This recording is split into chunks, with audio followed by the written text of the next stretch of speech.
আসসালামু আলাইকুম। কেমন আছেন সবাই? আশা করি আল্লাহর রহমতে অনেক বেশি ভালো আছেন। আজকে আপনাদের জন্য নিয়ে এসেছি আতপ চালের ভাজা নাড়ু। এটা বানাতে না যত সহজ, খেতে কিন্তু মাশাআল্লাহ তার থেকেও বেশি মজার। এইখানে আমি আতপ চালের গুঁড়ো নিয়েছি। তা এটা আমি এখন সিদ্ধ করে নেব। প্রথমে আমি এখানে দিয়ে দিলাম 1/4 কাপ চিনি।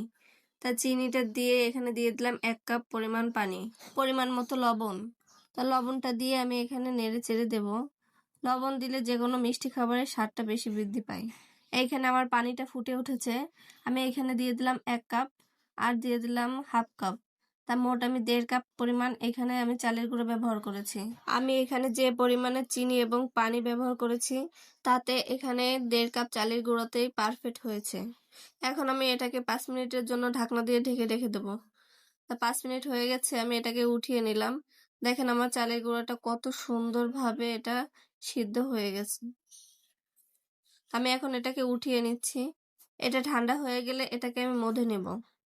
এখানে আমি 2 টেবিল চামচ বাটার আর 2 টেবিল চামচ তিল ব্যবহার করেছিলাম, ওটা স্কিপ হয়ে গেছে।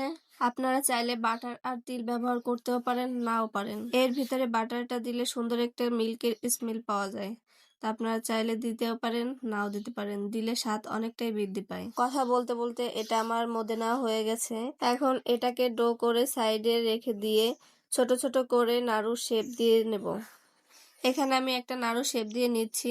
তা আপনারা আপনাদের পরিমাণ মতো বা ছোট বড় আকারে বানিয়ে নিতে পারেন। আমার এখানে নাড়ুগুলো কিন্তু একটু ফেটেও যাচ্ছে না, দেখতে মাশাআল্লাহ কতটা সুন্দর লাগছে। এভাবে করে আমি এগুলোকে বানিয়ে নিচ্ছি। সবগুলো এভাবে আমি বানিয়ে নেব। নারকেলের নাড়ু তো অনেক খেয়েছেন, একবার এভাবে ভাজা নাড়ু বানিয়ে খেয়ে দেখুন, সবাই আপনার প্রশংসা করতে বাধ্য হবে। ভিডিওটি দেখতে দেখতে প্লিজ সবাই আমার চ্যানেলটিকে সাবস্ক্রাইব করে দিয়ে আমার এই ছোট্ট ফ্যামিলির একজন সদস্য হয়ে যাবেন। আপনাদের কাছে অনুরোধ রইল। এখানে আমার নাড়ুগুলো দেখুন মাশাআল্লাহ কতটা সুন্দর দেখাচ্ছে। এর উপরে এখন আমি কিছু তিল ব্যবহার করব। তা আমি এভাবে করে সবগুলো তিল মাখিয়ে নেব। এখানে আমার সবগুলোর তিল মেখে নেওয়া হয়ে গেছে। এই পর্যায়ে এসে আপনারা নাড়ুগুলোকে ফ্রিজে সংরক্ষণ করতে পারেন। আমি নাড়ুগুলো সবই ভেজে নেব। চুলায় বসিয়ে দিয়েছিলাম কড়াইতে তেল। তেলটা গরম করা হয়ে গেছে। এখন আমি নাড়ুগুলো দিয়ে হালকা আছে এগুলোকে আমি ভেজে নেব।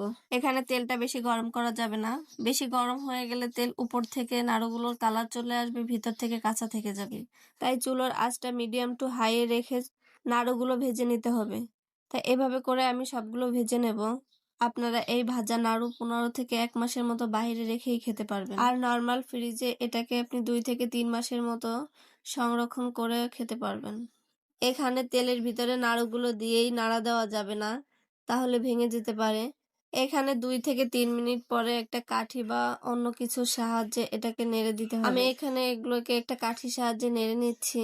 নাড়ুগুলো আপনাদের পছন্দ মতো কালার আসার আগ পর্যন্ত এগুলোকে ভেজে নেবেন। তা আমার এটা হয়ে গেছে, আমি এগুলোকে নামিয়ে নিচ্ছি।